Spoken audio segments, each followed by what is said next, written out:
আসসালামু আলাইকুম রহমতুল্লাহ নাহমাদুহু ওয়া নুসাল্লি আলা রাসূলিহিল কারীম আম্মা বা'দ।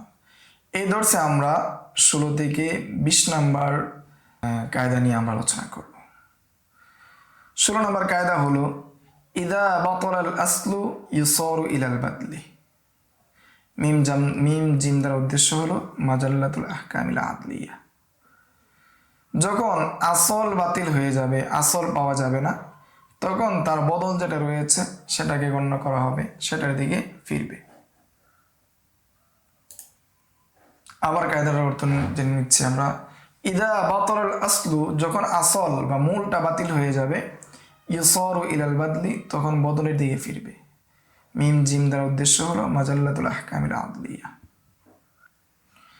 এর উদাহরণ হলো যে কোনো ব্যক্তি কারোর সাথে চুক্তি করলো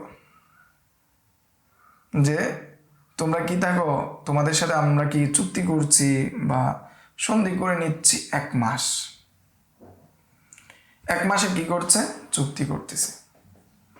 এখন 1 মাসের চুক্তিটা যদি মিন গুররাতিল হিলাল, অর্থাৎ চাঁদের মাসের শুরুর দিকে হয়, তাহলে ওই চাঁদের মাস যদি 30 দিনে যায়, 30 হয়, তাহলে 30 দিন গণ্য হবে। যদি 29 হয় তাহলে 29 দিন বলে গণ্য হবে।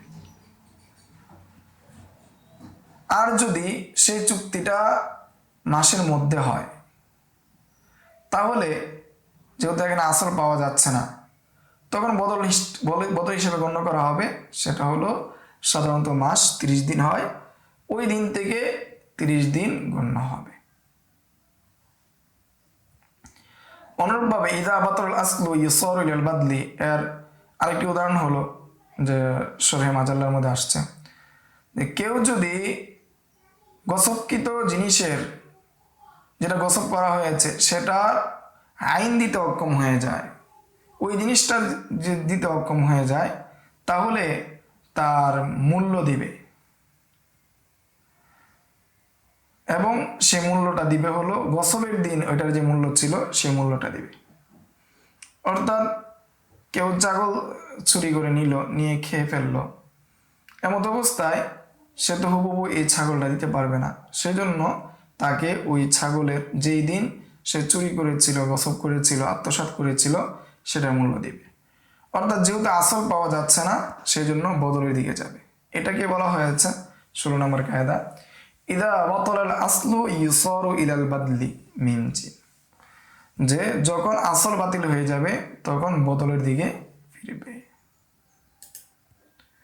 17 নম্বর কায়দা ইদা বাতালা শাইউ বাতালা মা ফি যিমনিহি, যখন কোনো জিনিস বাতিল হয়ে যাবে তখন তার সাথে সম্পৃক্ত যে বিষয়গুলো আছে সেগুলো বাতিল হয়ে যাবে। সিন নুন দ্বারা উদ্দেশ্য হলো আল আশবাহ ওয়ান নাযায়ের। উদাহরণটা আমরা জেনে নিই। যেমন লাউ জাদ্দাদান নিকাহাল মানকুহাতা বিমাহরিন লাম ইয়ালজামু, যে কেউ যদি বিবাহিত মহিলাকে বা তার স্ত্রীকে যদি সে আবার দ্বিতীয়বার বিবাহ করে, মোহর নির্ধারণ করে, তাহলে তার প্রথম বিবাহ যেহেতু সহি, তার দ্বিতীয় বিবাহ কি হবে না? সহি হবে না। এবং যেহেতু দ্বিতীয় বিবাহ সহি না, সেই জন্য তার উপর মোহরও লাজেম হবে না। কেননা নিকাহ যেটা রয়েছে, দ্বিতীয় নিকাহ যেটা রয়েছে সেটা সহি না, এই জন্য তার মোহরও সহি, মোহরও তার সামনে আসবে না, মোহরও দেওয়া আবশ্যক হবে না। অনুরূপ আরেকটা উদাহরণ দেওয়া হয়েছে হাসিয়ার মধ্যে, সেটা হলো কেউ যদি স্বীকার করে যে একটা আকদে ফাসেদের কথা স্বীকার করলো, ঠিক আছে, অথবা আকদে ফাসেদের বিষয়ে সে কি করলো, কাউকে কোনো দায়মুক্ত করে দিল, তাহলে তার আকদটা যেহেতু ফাসেদ, সেহেতু তার দায়মুক্তি বা তার স্বীকারোক্তি সবটাই কি বাতিল। এটা কি বলা হয়েছে যে 17 নম্বর কায়দা ইদা বাতালা শাইউ বাতালা মা ফি যিমনিহি, যখন কোনো জিনিস বাতিল হয়ে যায় তাহলে তার অধীনে থাকা যে বিষয়গুলো আছে সেগুলোও বাতিল হয়ে যায়।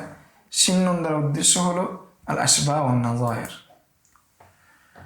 18 নম্বর কায়দা ইদা তাআরাযাল মানিউ ওয়াল মুক্তাযা ইউকদ্দামুল মানিউ, যখন মানে বাধা প্রদানকারী ওয়াল মুক্তাযি এবং যেটা উচিত করা, যেটা হওয়া উচিত এমন যদি বিষয় হয়, যদি দুইটা কি হয়ে যায়, তাআরুজ হয়ে যায়, তখন মানে কি দেওয়া হবে, প্রাধান্য দেওয়া হবে। শিন নুন দ্বারা উদ্দেশ্য হলো আশবা ও নাজায়ের থেকে নেওয়া হয়েছে এই কায়দাটা। উদাহরণ হলো, যদি ওয়াক্ত অথবা পানি কম, যে এক ব্যক্তি ওযু করতেছে, এমন অবস্থায় পানি আছে অল্প, এখন সে যদি এই পানি দ্বারা পরিপূর্ণ সুন্নতের সাথে উযু করে, তাহলে এই বাকি অঙ্গগুলো ধোয়া হবে না। তখন সে কি করবে, ফরজ পরিমাণ যে অঙ্গ আছে সেই অঙ্গগুলোকে ধৌত করবে। তো এখানে সুনানুত তাহারাত যেটা রয়েছে, ওযুর যে সুন্নতগুলো রয়েছে সেগুলো পালন করা, এটা কি মানে পালন করার, এটা হলো মানে। আর মুক্তাদা হলো যে ওযুর যে সুন্নতগুলো আছে সেটা কি অনুরূপভাবে কি করা, আদায় করা, সুন্নতটাকে ঠিকমতো আদায় করা। অক্ত সংকীর্ণ হওয়ার অর্থ হলো এই পরিমাণ সময় আছে, সে যদি সুন্নতের সাথে উযু করে, সে পরবর্তী এই সময় থাকবে না যে সময়ের ভিতরে সে ফরজ নামাজ আদায় করতে পারে। এখন সে কি করবে, যে ফরজ পরিমাণ যে অঙ্গগুলো আছে সেগুলোকে ধৌত করবে, ধৌত করে কি উযু করে নেবে এবং নামাজ আদায় করে নেবে। এখন অক্ত যেহেতু সংকীর্ণ, তারপর এখানে মুক্তাদা হচ্ছে যে পরিপূর্ণ তাহারাতের যে সুন্নাত আছে সেগুলো আদায় করা, এগুলো মুক্তাদা। আর মানে হচ্ছে যে শুধু কি করবে, ফরজ পরিমাণ অঙ্গগুলোকে ধৌত করবে। তাহলে হারামা ফি আলুহা, তাহলে বাকি কাজগুলো করা কি হারাম। অনুরূপভাবে কেউ যদি দুইটা আঘাত করে, একটা আঘাত করলো ইচ্ছাকৃত, আরেকটা আঘাত করলো ভুলবশত, এখন দুই আঘাতের মাধ্যমে এক ব্যক্তি মারা গেল, তাহলে এখানে দেখা যাচ্ছে যে আঘাতটা কি করছে, ইচ্ছাকৃতভাবে করেছে, এই আঘাতের তাকাজা হলো তার উপর ক্যাসাস আসা। আর যে আঘাতটা অনিচ্ছাকৃতভাবে করেছে সেই আঘাতের তাকাজা হলো তাকে কি না করা, যে আঘাতের অনিচ্ছাকৃতভাবে করেছে সেই আঘাতের তাকাজা হলো যে ক্যাসাস না নেওয়া। যেহেতু এখানে মানে এবং মুক্তাদা কি একত্রিত হয়েছে, সেই জন্য এখানে মানেটা প্রাধান্য পাবে, অর্থাৎ তার ক্যাসাস নেওয়া হবে না।